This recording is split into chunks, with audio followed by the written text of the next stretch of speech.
Une belle porte de sortie. Avec la démission annoncée du député Hugo Prévost, exclu du groupe de la France Insoumise après des accusations de faits graves sexuels. La circonscription détenue par Olivier Véran jusqu'en juin dernier est libre. De quoi offrir une chance à Lucie Castet de s'y présenter pour faire son entrée à l'Assemblée nationale.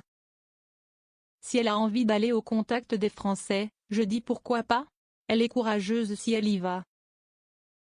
Une législative partielle, ce n'est jamais gagné d'avance, avance la députée socialiste Dienana Diop, porte-parole du parti, auprès de bfmtv.com. Une circonscription favorable sur le papier. Celle qui était candidate au nom du nouveau Front populaire pour rentrer à Matignon pourrait donc bien être candidate dans la première circonscription de l'Isère. Après avoir quitté son poste de directrice des finances à la mairie de Paris, la fonctionnaire est bien décidée à rester en piste. Elle était par exemple présente ce mercredi soir à l'Assemblée nationale lors de la présentation du contre-budget 2025 de la gauche. Mais comment lui permettre de continuer à exister politiquement pendant les prochains mois, sans mandat? Existe la possibilité de se présenter dans les Ardennes, là où une élection partielle se prépare après la démission du député RN Flavien Termet. Il faut dire que la circonscription est à droite depuis 2002 et ne laisse que peu de chance à une victoire de gauche. La circonscription d'Hugo Prévost, elle, est bien plus favorable sur le papier.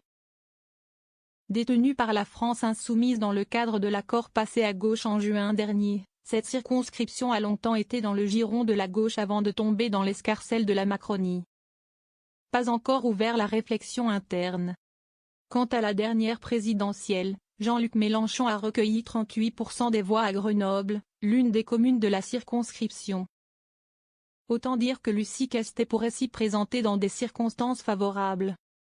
Mais avec déjà un handicap, celui du contexte d'une législative partielle dans laquelle l'abstention risque de peser très lourd. Et il faut encore que toute la gauche se mette d'accord. Du côté des Insoumis, sa figure semble toujours faire l'unanimité. Mathilde Panot a évoqué son nom à la tribune mardi dernier lors de l'examen de la motion de censure. La considérant toujours comme une hypothèse sérieuse pour Matignon en cas de départ de Michel Barnier. Jean-Luc Mélenchon lui a tressé des lauriers aux universités d'été de LFI, voyant en elle une femme qui n'est pas insoumise mais qui le mériterait. Nous n'avons pas encore ouvert la réflexion interne.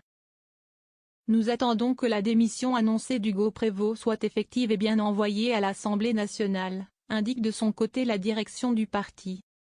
Les socialistes locaux en éveil. S'ils ne disent pas non clairement, si esti que si esti oui, décrypte un député socialiste.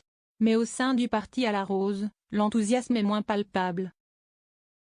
Lucie Castet a été parfaite dans l'exécution de sa mission, a certes avancé Olivier Faure sur BFM TV fin septembre. En utilisant donc le passé composé et sans dire qu'elle restait toujours la candidate de la gauche pour Matignon en cas de démission de Michel Barnier. Il faut dire que l'ex-fonctionnaire de la ville de Paris a mis l'embarras à gauche en se disant la veille sur notre antenne plutôt favorable à la régularisation de tous les sans-papiers qu'ils travaillent ou pas, loin de la position des socialistes. Le PS local pourrait également vouloir mettre son grain de sel. La Fédération de Grenoble a écrit un courrier à la direction nationale en mettant en avant les bons scores de Raphaël Glucksmann aux dernières européennes, d'après des informations du Dauphiné libéré.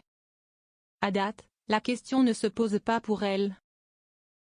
Manon Aubry était arrivée en tête à Grenoble au soir des européennes au coude à coude avec le candidat socialiste Place Publique avec seulement 400 voix d'écart. Contactés, les écologistes ont de leur côté affirmé n'avoir pas du tout été sollicités sur le sujet pour l'instant. Le camp communiste, lui, n'a pas répondu à nos sollicitations. Manifestement soucieux de ne pas brûler les étapes, l'entourage de Lucie Castet fait le dos rond. La proposition ne lui a pas été faite officiellement par les 4 chefs de parti et militants locaux donc, à date, la question ne se pose pas pour elle, nous explique l'une de ses proches. Un éventuel duel avec Olivier Véran. En cas d'investiture, Lucie Castet pourrait croiser le fer avec Olivier Véran qui avait été battu de peu en juillet dernier avec 1320 voix d'écart. L'ex-ministre de la Santé, qui a un temps hésité à devenir chirurgien esthétique avant de reprendre la neurologie, Aura-t-il envie de retourner au combat? Siesti pour l'instant le silence radio de son côté.